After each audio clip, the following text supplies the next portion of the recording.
Muy buenos días para todas y para todos. Un saludo muy especial para nuestro vicerrector. Siempre complacido de estar en la Universidad Santo Tomás, en este auditorio donde ya me han invitado en más de 3 oportunidades. Muy amables por sus invitaciones. Doctora Carolina, Padre Tiberio, para ustedes un saludo, para los demás representantes de la Universidad Santo Tomás. Bien, hoy se habla de que es el Día Nacional de los Derechos Humanos.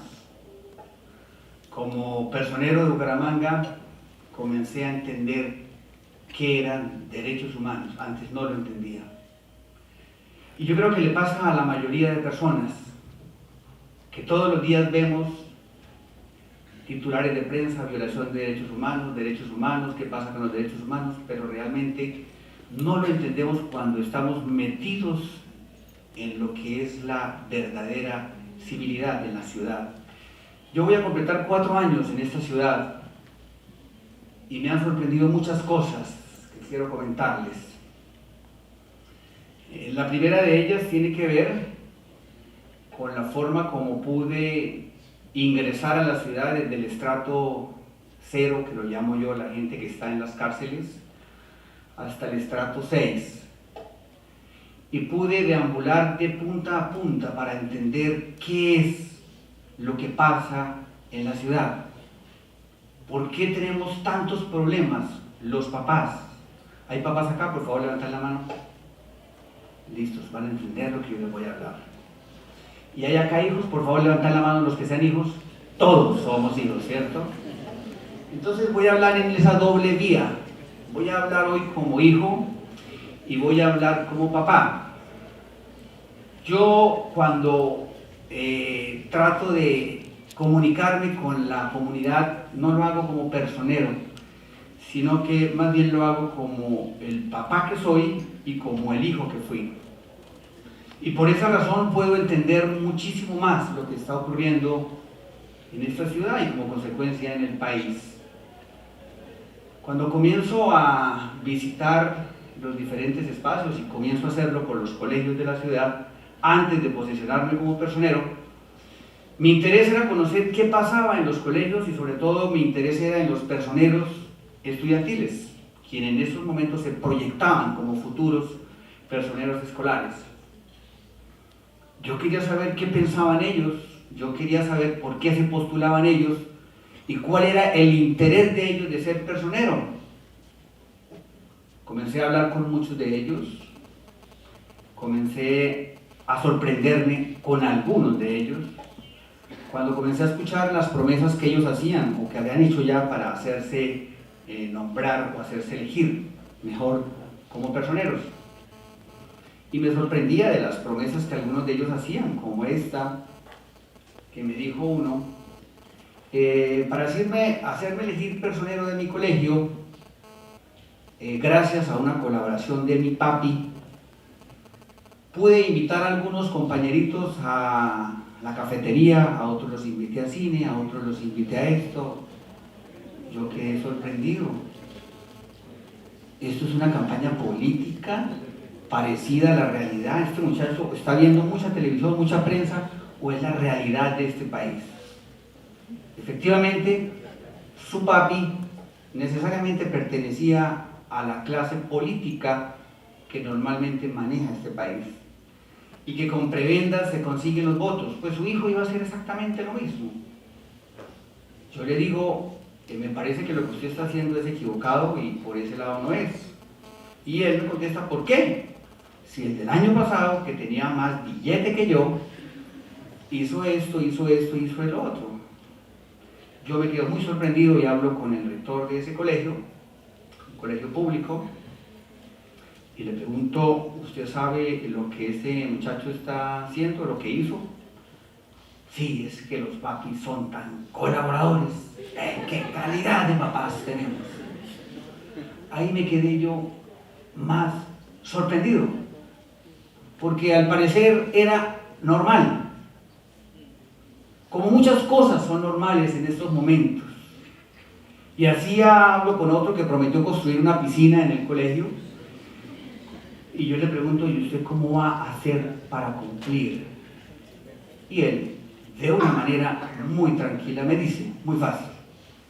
Cuando los muchachos vengan a hablar conmigo, yo les digo, estamos en una junta verificando presupuesto, estamos analizando la posibilidad de proyección sistemática de la forma como podemos proyectar la piscina, corriente, lo que estaba diciendo él.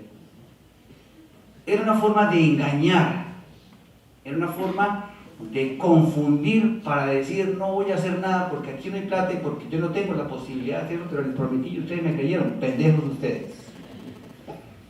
Me preocupo notablemente por eso, porque es una viva realidad de lo que se ve en este país. Pero mi gran preocupación entra cuando yo comienzo a caminar por los diferentes colegios, estoy hablando de los estratos 1 a 6, y comienzo a oír el vocabulario, la forma como las niñas se comunican. Hablo de las niñas porque en estos momentos tenemos un dominio absoluto por las mujeres. Para la muestra un botón, esto está lleno de mujeres. Cada día las mujeres nos están apagando, muchachos, hay que tener mucho cuidado. Nos van a sepultar absolutamente. ¿Por qué? Porque las mujeres están tomando todo. Las ve uno en los bancos, las ve uno en la política, las ve uno en las universidades, las ve uno en todos los lados. Me parece fabuloso. Ese es el éxito de la mujer.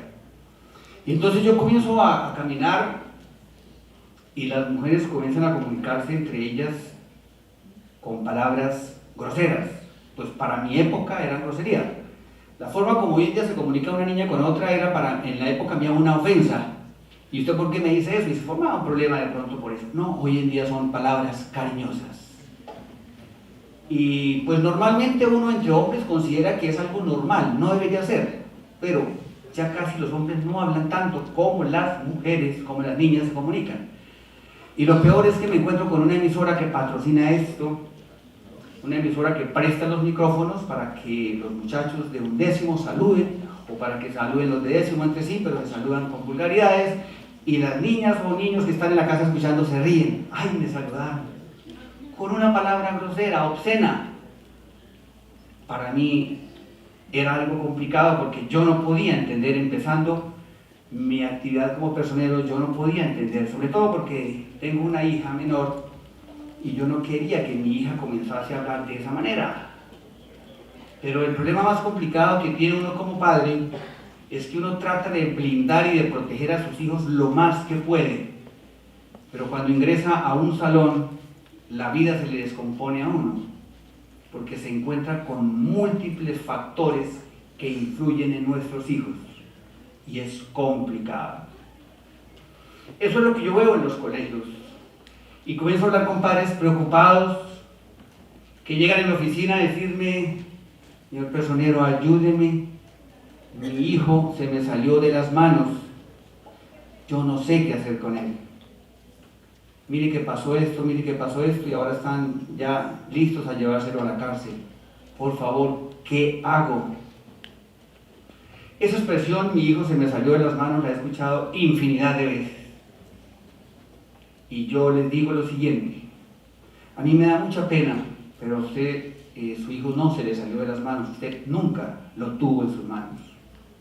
Y eso es lo que he podido observar. Cuando he encontrado tanto muchacho con problemas, yo no le he hecho la culpa a los muchachos. Los jóvenes no son culpables de la gran cantidad de problemas que estamos enfrentando en la ciudad. Nacen necesariamente en un hogar sin papás, en un hogar donde hay papás presentes pero ausentes absolutamente de todo, en un hogar donde no hay disciplina, en una ciudad donde el alcalde me dice: personero, tenemos que solicitar su apoyo para implementar la ley zanahoria. ¿Qué es eso, alcalde? No, es que tenemos que decir que a las 11 de la noche los menores de edad que no estén en la casa los debe recoger la policía y los debe llevar a un sitio. Alcalde, me parece que eso no es. ¿Pero por qué? Si es que hay mucho problema. ¿Cómo es que vamos a alcahuetear a los padres irresponsables que no han sido capaces de desempeñar su función bien y que el Estado ahora tenga que ayudarles porque no son capaces de darle una orden a un menor de edad que a las 9 de la noche está en la casa? pero era una gran realidad. Los menores de edad no le hacen caso a sus papás. Y los papás irresponsablemente asumen una función de que yo no me quiero meter en problemas con mi hijo porque yo no quiero perder el amor de mi hijo cuando le doy una orden. ¡Qué error tan grande! Y me enfrento con papás con poca autoridad y mamás en igualdad de condiciones, o cuando uno tiene la autoridad el otro no la tiene y se enfrentan. Es que usted no entiende a la niña, es que usted no entiende al niño. Y un papá que no sea necesariamente auspiciado en su autoridad por el cónyuge es un fracaso total. Y me encuentro con que se da esa dichosa ley zanahoria, donde efectivamente la primera oportunidad, 75 menores de edad, en un punto de la ciudad, donde se llevan. Yo quise asistir para saber quiénes eran esos personajes, quiénes son esos 75 papás que no tienen la fortaleza de tener autoridad con sus hijos. Y efectivamente voy al sitio y encuentro cantidad de muchachos, la gran mayoría perdidos por el consumo no sé de qué. Y observo una niña de 14 años que está en el piso sentada, me la acerco, le pregunto el nombre, escasamente puede pronunciarlo, le pido el teléfono de su casa, escasamente me dice los 2 últimos números porque no se acuerda de los primeros, y comenzamos a buscar en los documentos que tiene y encontramos un teléfono donde yo llamo. Estamos hablando de un fin de semana, un sábado, 1 de la mañana. Llamo y me contesta una señora. Le digo, señora, mire, habla con tal, estamos en tal lado, por favor, yo quiero que venga, su hija está acá en unas condiciones lamentables, quiero que hablemos, quiero saber qué pasa. La señora me contesta textualmente lo siguiente: oiga señora, a mí no me importa quién sea usted, lo único que le quiero decir es que por lo menos hoy sé dónde está mi hija, y yo no pienso ir a reclamarla sino hasta el lunes. Y me cuelga. En ese momento mi corazón se aprieta de tal manera, porque los que somos papás entendemos esto. Lo terrible que una mamá me diga eso, y de los 75 que están ahí, el 50% pasa lo mismo, porque son papás o mamás que ya no les interesa sus hijos, porque ya han venido sufriendo de manera tal que prefieren que se los lleve el cementerio, que se los lleve la cárcel o que se los lleve una clínica. Terrible, terrible. Cuando en el hogar se destroza lo más importante, ¿qué podemos esperar de la sociedad? ¿Qué podemos esperar nosotros? ¿Y cuál es el temor más grande que nos aflige a nosotros, papás que tenemos hijos? Papás que consideramos que lo más importante en nuestra vida son nuestros hijos, y que solamente ustedes, muchachos, irán a entenderlo cuando sean mamás o cuando sean papás. El resto no lo van a entender. Muy cansón, es que somos generaciones diferentes, lo que pasa es que qué, lo que pasa es que qué. En esos términos viene la gran pelea generacional de papá e hijos, de la cual nosotros sufrimos terriblemente. Cuando hablamos de derechos humanos, el primer derecho que tenemos nosotros como papás es el de ser responsables con nuestros hijos. Y cuando hablo de responsabilidad es la obligación que tenemos de disciplinarlos. Y me he dado cuenta que la única oportunidad que tenemos de hacerlo es entre los 0 y los 7 años. De ahí en adelante, olvídense. Si nosotros no afrontamos verdaderamente ese valor que se debe tener para ser padre hasta los 7 años, implementando en nuestros hijos una formación en principios, valores y espiritualidad, olvídense que el futuro que nos espera es de sufrimiento. El sufrimiento de cientos de papás que yo he visto, atormentados por los problemas en los que los han metido sus hijos, no solamente a ellos, sino a toda la familia.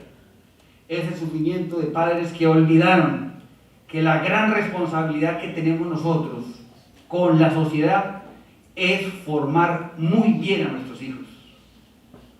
No podemos echarle la culpa, como muchos papás, el colegio es el que encargado de hacer eso.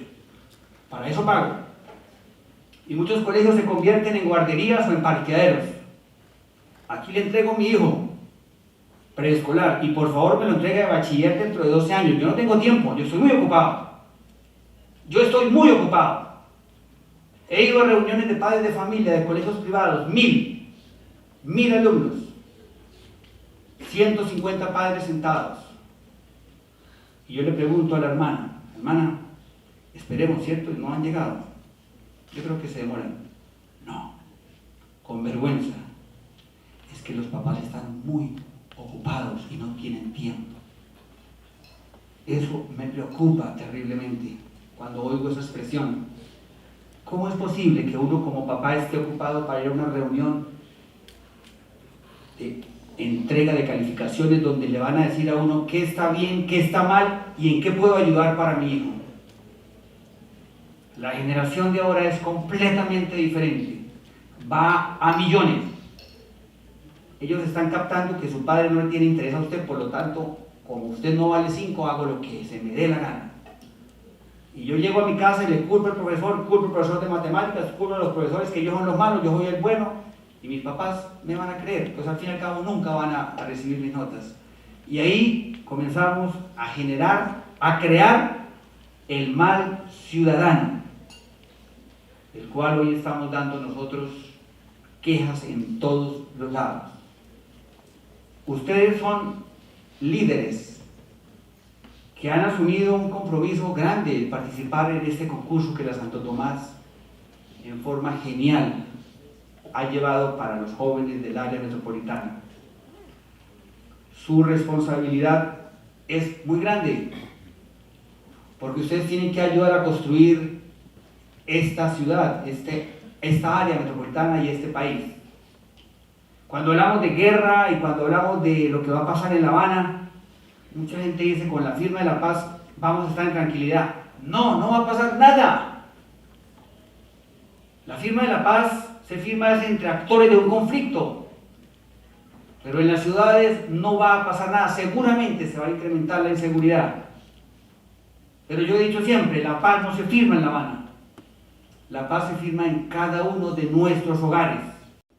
Que mi hogar es el punto de guerra y de paz, no entenderemos verdaderamente lo que significa la violación de derechos humanos. Y el principal flagelo que tenemos en estos momentos en Bucaramanga es terriblemente visualizado en los problemas de violencia intrafamiliar, sobre todo contra las mujeres.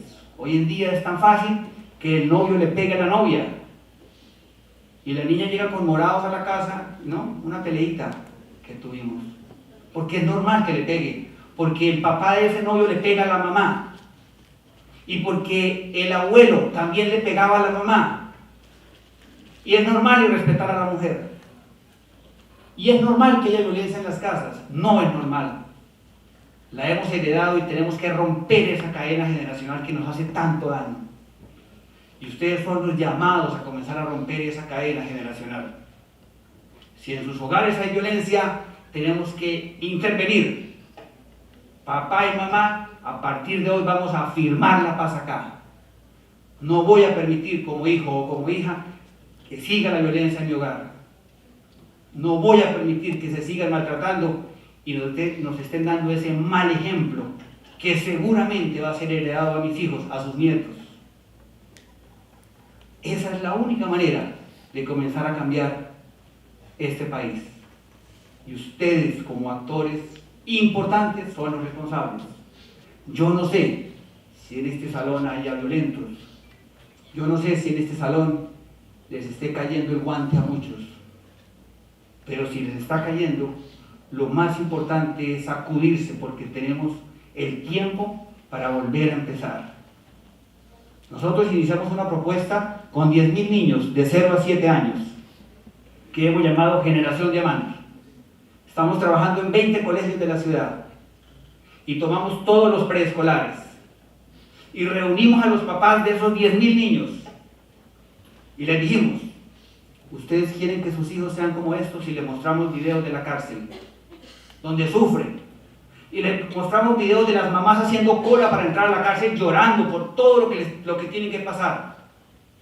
Y les mostramos videos de jóvenes en las drogas y mamás postradas de rodillas en las clínicas, orando para tratar de devolver el error que cometieron. ¿Ustedes quieren que sus hijos sean así? ¿Ustedes quieren llegar a sufrir como ellos? No. Pues vamos a comenzar a cambiar la vida de estos niños. Vamos a comprometernos. Y el colegio lo mismo. Vamos a hablar el mismo idioma y los vamos a proteger durante los próximos 12 años, porque les vamos a hacer acompañamiento permanente para que cambie esta generación completamente. Dentro de 12 años tendremos una generación blindada de 10.000 muchachos que entendieron, los papás, que lo más importante en su vida, que son sus hijos, hay que empezar desde temprano a cuidarlos. Muy amable y muchísimas gracias a todos.